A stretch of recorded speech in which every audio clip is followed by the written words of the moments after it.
Welcome to the Imperial Brickz YouTube channel. It's Nixter here, and in this video, we're going to be taking a look at an order that I just got in from lsw.toys, where I have a couple, four actually, pad printed minifigures, three of which will be going into the TCS display, but we'll be doing that part in the TCS series episodes.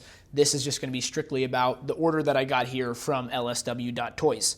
So that's the website real quick. I'm not sponsored, but if you want to check them out, see if any of this stuff is still in stock. Again, lsw.toys.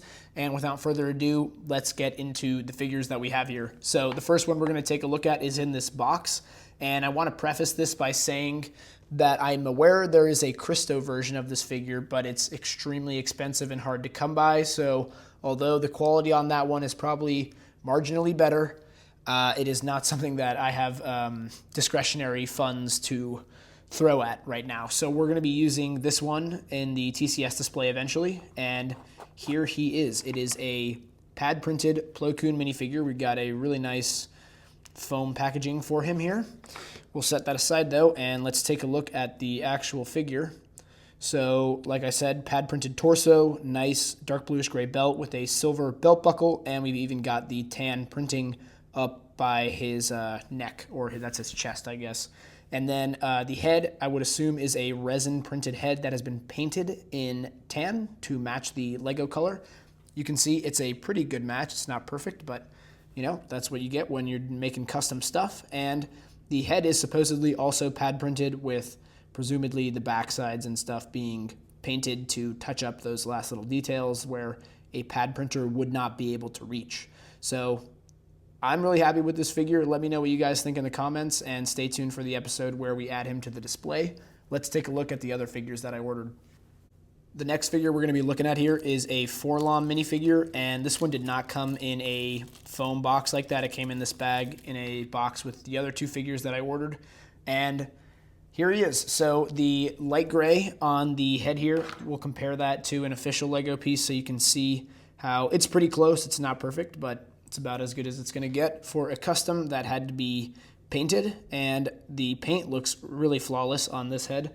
Just like the Plo Koon, I don't have any complaints. And then we've got pad printing for the eyes or whatever those are supposed to be, and of course for the front of the face as well. And I think that looks pretty lined up. I mean, you know, even with Lego, you're not going to get a perfectly centered print, and this is about as good as it's going to get. For the torso, you can see we've got a nice metallic gold print on there, some of the black for the shadowing underneath, and that red little light there. And there is a back print on this figure, unlike the Plo Koon, and we've got more of that metallic gold. And I think this is, the whole print is kind of like based off of the classic C3PO print, but it is slightly modified. I know that button's not there on C3PO, and I know the back, I think, looks a little bit different. So we'll put a picture of that to compare, of course.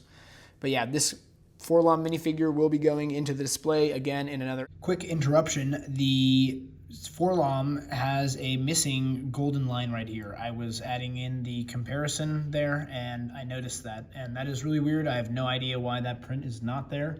I had the UV version of this figure from Hilhilgus, so I'm going to need to go back and see if that version had that line there. But yeah, just weird that that's missing, and unfortunate for the sake of accuracy. Episode, so stay tuned for that, and let's move on to the final figure from this order.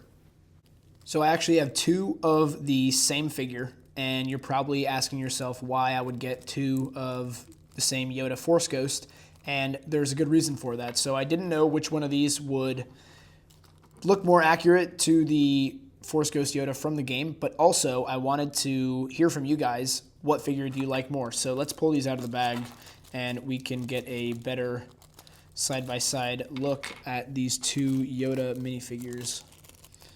So this one in my hand right now is the Lego medium blue for the legs and the torso. They both have the same light aqua colored hands, and again, the heads are resin printed and painted, but they look really good. I mean, I have no complaints about these guys. The color matching to the light aqua on the hands is actually perfect.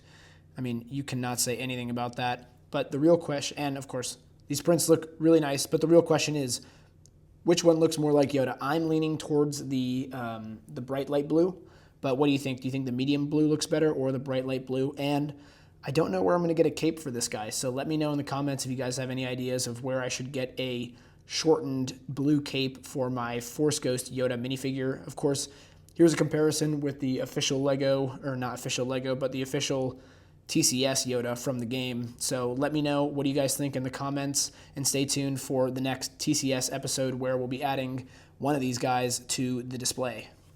This is the card the figures came with. You can see the website is lsw.toys. Again, I'm not sponsored, but if you're interested in trying to get one of these before they sell out, definitely go check out this website. And of course, go check out imperialbrickz.com for all your official LEGO Star Wars minifigure needs.